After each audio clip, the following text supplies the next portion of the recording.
مولانا فرما رہے تھے اور برجستہ مجھے وہ شعر یاد آ رہا ہے حالات کو دیکھتے ہوئے، کیسا یہ انقلاب آ گیا، کیسا یہ انقلاب آ گیا، کم نظر معتبر ہو گئے جو وارثین انبیاء تھے وہ ایک طرف رہ گئے، آگے میں نہیں بولنا چاہتا ہوں، کیسا یہ انقلاب آ گیا، کم نظر معتبر ہو گئے۔ اب آئیے میں ہمارے اس آج کی مجلس العلماء کے غرض و غایت کو بتانے کے لیے اور مہاراشٹر کے ناظم اعلیٰ مجلس العلماء مہاراشٹر کے جو ایک شعر کے ساتھ میں انہیں دعوت دینا چاہتا ہوں، چونکہ بیچ میں حائل نہیں ہونا چاہتا، کہ مرد حق باطل سے خوف کھا سکتا نہیں۔ جو 17 سال سے میں جانتا ہوں ان کو، کہ مرد حق باطل سے خوف کھا سکتا نہیں، سر کٹا سکتا ہے، سر جھکا سکتا نہیں۔ اور قومی اور ملی مسائل کے لیے ان کا یہ کہنا ہے بزبان حال کہ میں خود ہی، علماء کی مجلس ہے، میں خود ہی سر قلم کر کے تجھے دے دیتا، میں خود ہی سر قلم کر کے تجھے دے دیتا، گر مسئلے تیرے حل میرے سر سے ہو۔ یہ ہے حضرت مولانا نصیر اصلاحی صاحب، میں وہ اور مائک۔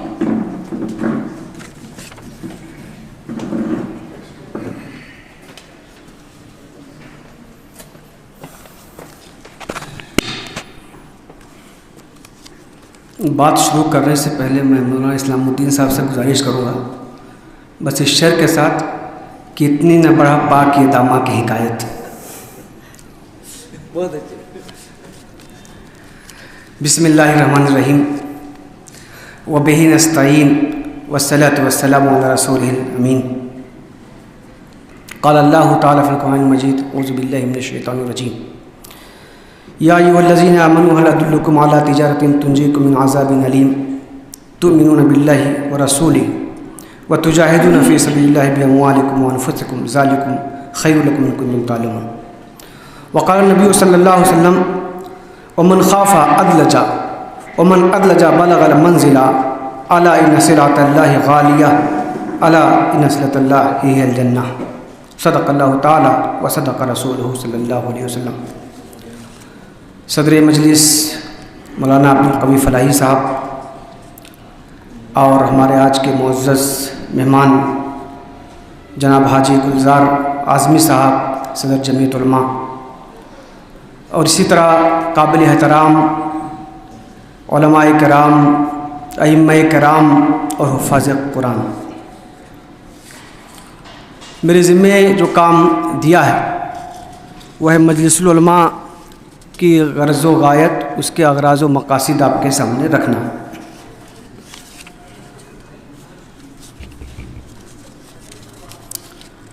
چونکہ وقت پہلے بھی کافی ہو چکا ہے، تاخیر سے ہمارا پروگرام شروع ہوا، تو اس لیے بغیر کسی تمہید کے میں فوراً اسی نقطے پر آتا ہوں جس کے لیے مجھ کو حکم دیا گیا ہے۔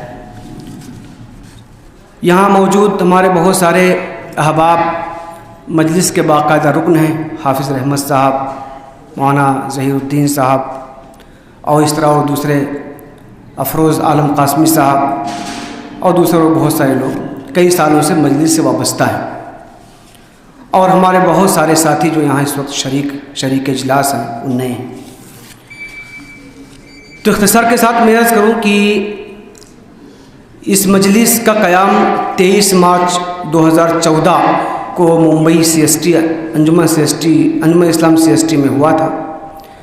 اس موقع سے پوری ریاست سے 100 علماء کرام تشریف لائے تھے، اور دن بھر غور و خوض کے بعد اس وقت جو ملک کے حالات تھے اور آج تو اس سے بدتر حالات ہیں۔ 2014 کی بات میں اس لیے کر رہا ہوں کہ ہمارے ملک میں 2014 میں ایک بڑی تبدیلی آئی، اور 2014 کے بعد جو ہمارے ملک میں تبدیلیاں ہوئی ہیں اس پر کافی کتابیں و مضامین بھی لکھے گئے ہیں۔ 2014 میں بہرحال اس سنگینی کا احساس کچھ لوگوں کو ہوا، جمع ہوئے، اور مجلس العلماء کے نام سے علماء کی ایک مجلس تشکیل پائی گئی۔ اس کے 6 مقاصد رکھے گئے تھے۔ سب سے پہلا مقصد یہ تھا کہ اعلاء کلمت اللہ کے پیش نظر علماء کرام، حفاظ کرام اور ائمہ مساجد کو منظم کرنا پہلا مقصد تھا۔ یعنی علیہ کلمۃ اللہ یہ وہ لفظ ہے جو انبیاء کا مشن رہا ہے، جس کے لیے اللہ تعالیٰ اپنے رسولوں کو، نبیوں کو مبعوث فرماتا رہا ہے، اور وارثین انبیاء ہونے کی حیثیت سے اب اس زمین پر تا قیامت یہ اس ملت کے، اس امت کے علماء کی ذمہ داری ہے کہ اللہ کے کلمے کی سربلندی کے لیے وہ تگ و دو کرتے رہیں، وہ جدوجہد کرتے رہیں۔ یہ ہماری سب سے پہلی ذمہ داری ہے۔ یہ اللہ کا جو کلمہ ہے، اللہ کا جو دین اس زمین پر ہے، ہم سب جانتے ہیں، اس کا حق یہ ہے کہ وہ غالب ہو، اس کا حق یہ ہے کہ اس کے مطابق زندگی کے تمام شعبوں کا نظم و نسق چلے، اس کا حق یہ ہے کہ دنیا اس کے مطابق چلے۔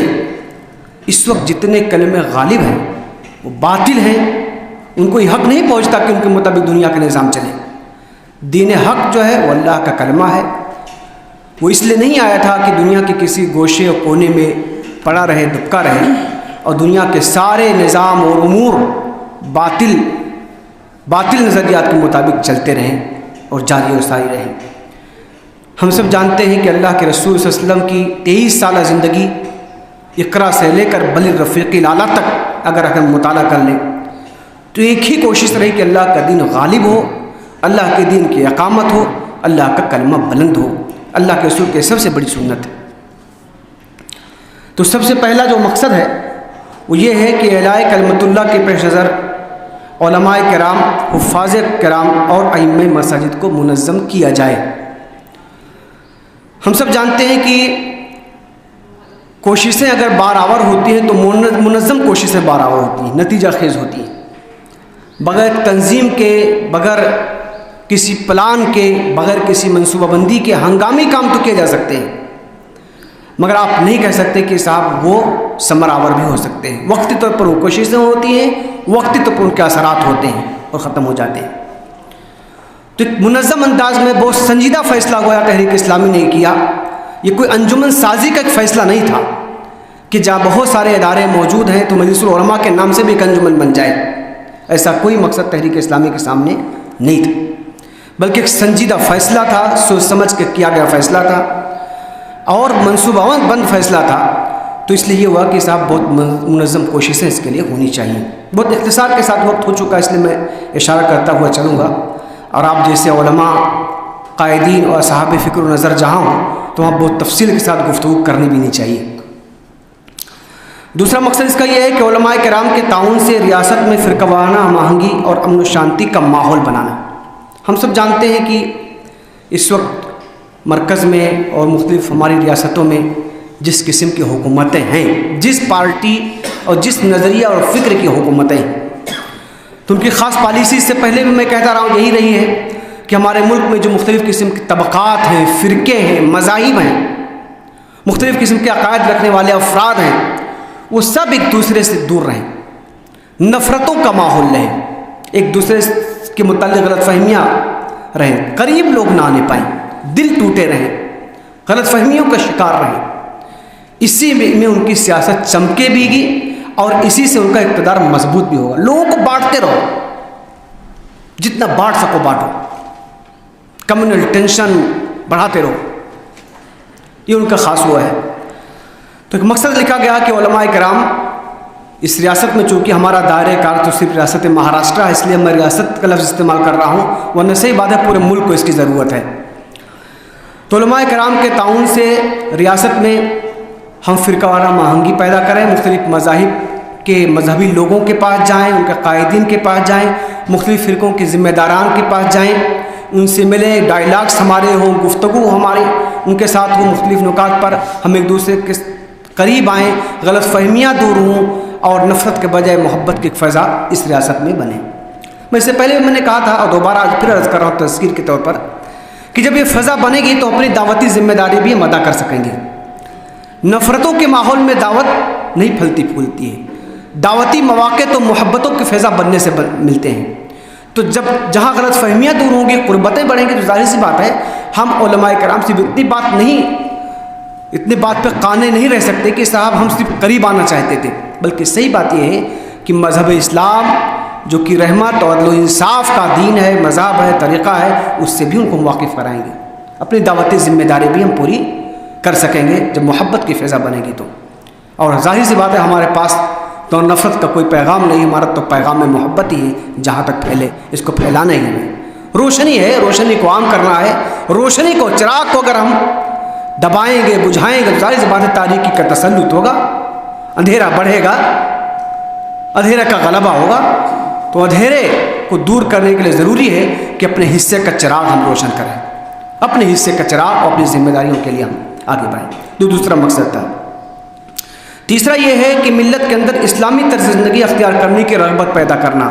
یہ ہے اس مجلس کا تیسرا مقصد. ملت اس وقت جو ملت کے طرز زندگی ہے، جو لائف اسٹائل ہے ملت کی جو ہے، ہم سب جانتے ہیں کہ مسجدوں میں مواعظ کرتے رہتے ہیں، خطبات دیتے رہتے ہیں مختلف موضوعات پر، اصلاح معاشرے کے عنوان سے وغیرہ وغیرہ.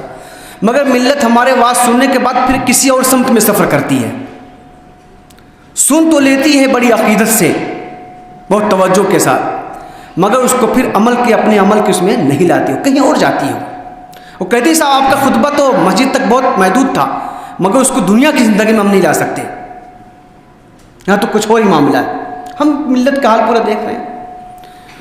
تو علماء کرام خاص طور سے اٹھیں، کوشش کے لیے کریں اور ملت کو اس بات کی ترغیب دیں کہ وہ طرز زندگی اختیار کریں جو صحابہ کرام کی طرز زندگی تھی، جو تابعین تبع تابعین نے اختیار کی تھی، جو ہمارے اسلاف اور ہمارے جو ہے قائدین نے اختیار کی تھی. وہ طرز زندگی، وہ قناعت، وہ صبر، وہ محبت، وہ رشتوں میں استحکام، وہ اسراف و فضول خرچی سے اجتناب، وہ ساری اچھی چیزیں جو آپ احادیث کی شکل میں پاتے ہیں، وہ ملت میں ہم جو ہے پروان چڑھانے کی کوشش کریں.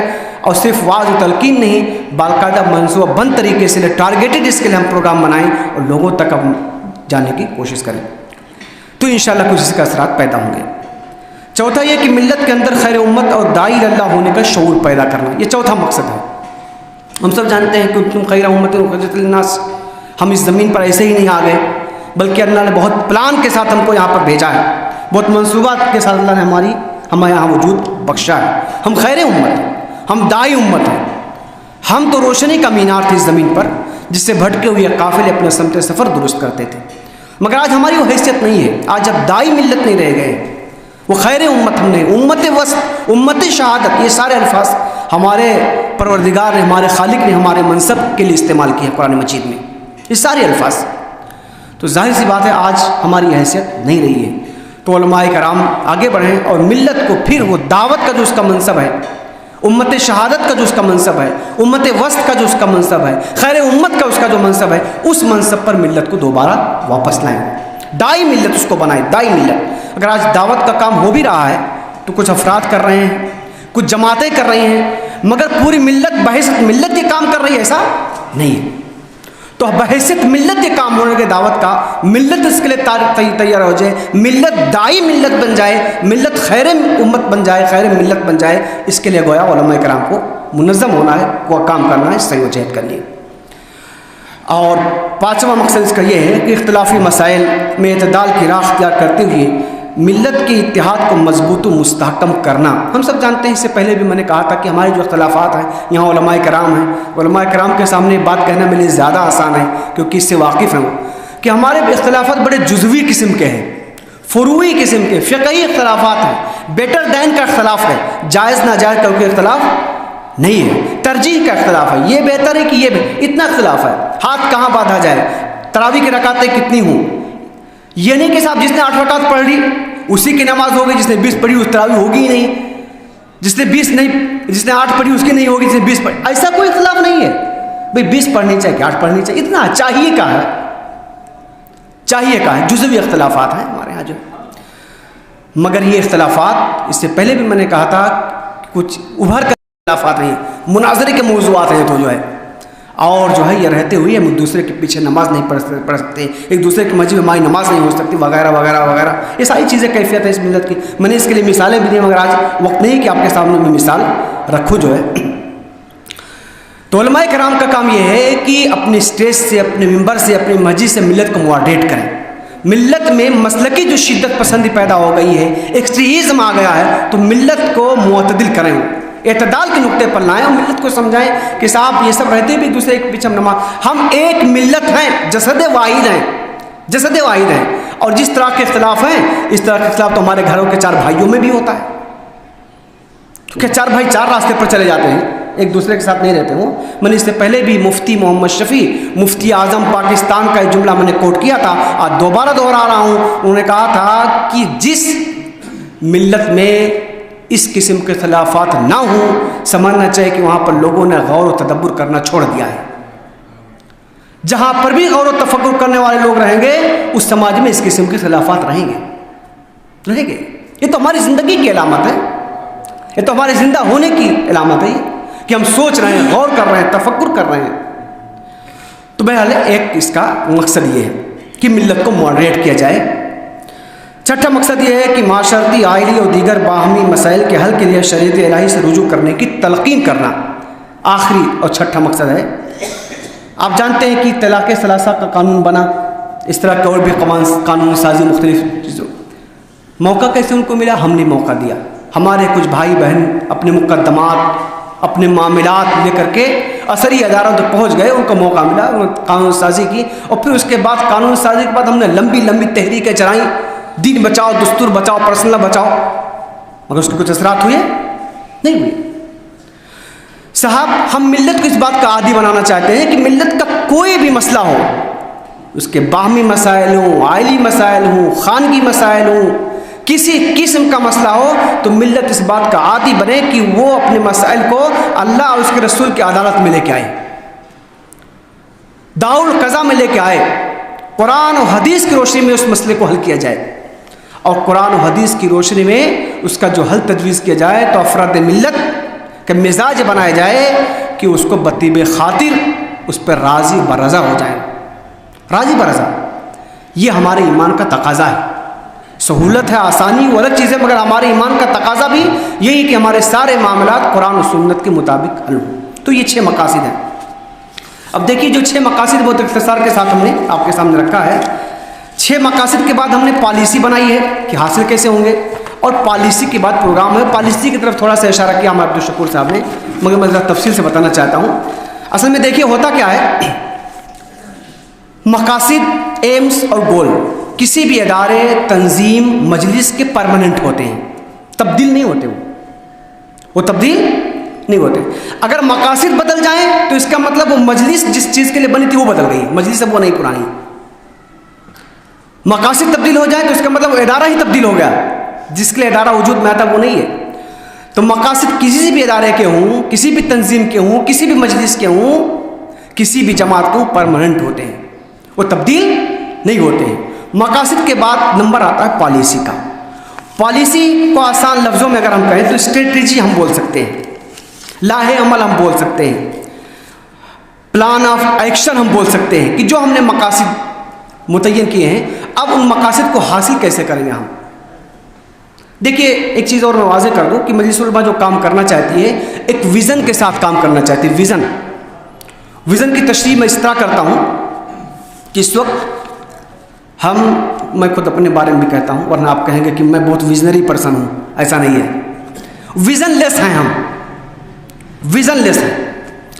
مثال کے طور پر ایک امام صاحب سے ہم نے پوچھا کہ آپ اس مسجد میں کتنے سال سے امام ہیں؟ 10 سال سے. انہوں نے کہا تو میں نے کہا میں دعا کرتا ہوں کہ اور اگلے 10 سال آپ رہیں، حالانکہ اور اس سے زیادہ کی دعا ہے آپ رہیں، مگر اگلے 10 سال جو آپ یہاں رہیں گے تو اس محلے کے لیے آپ کا ویژن کیا ہے؟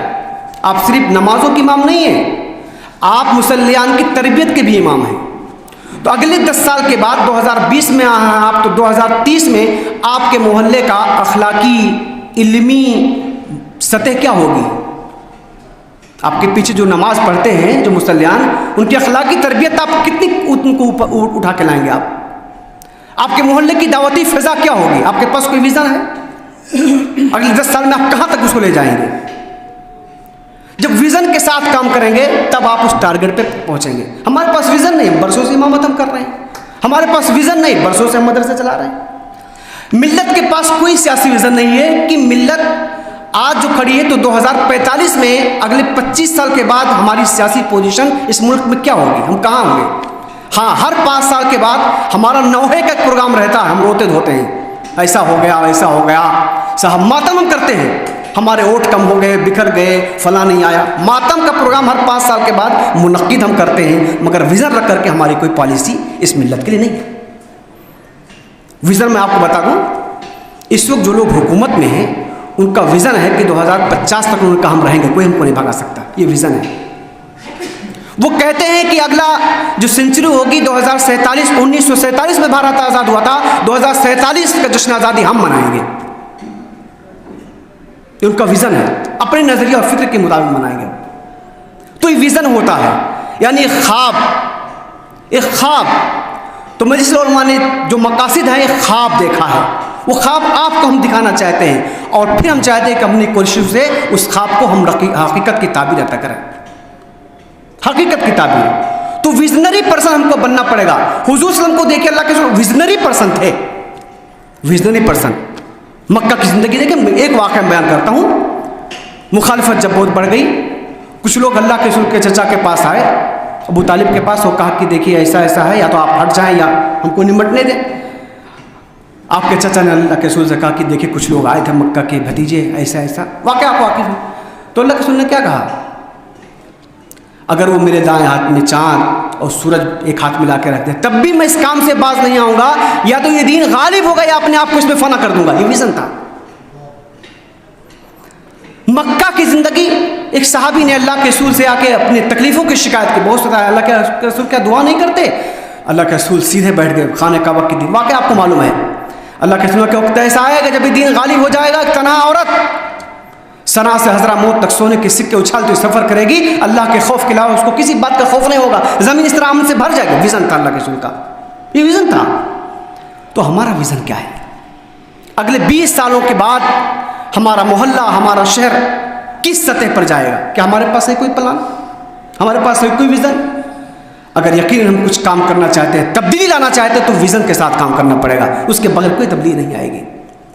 اور تبدیلی وہی لاتے ہیں جن کے پاس ویژن ہوتا ہے۔ ہٹلر کا نام آپ نے سنا ہے، ہٹلر کا نام اچھے انداز میں ہم نہیں لیتے،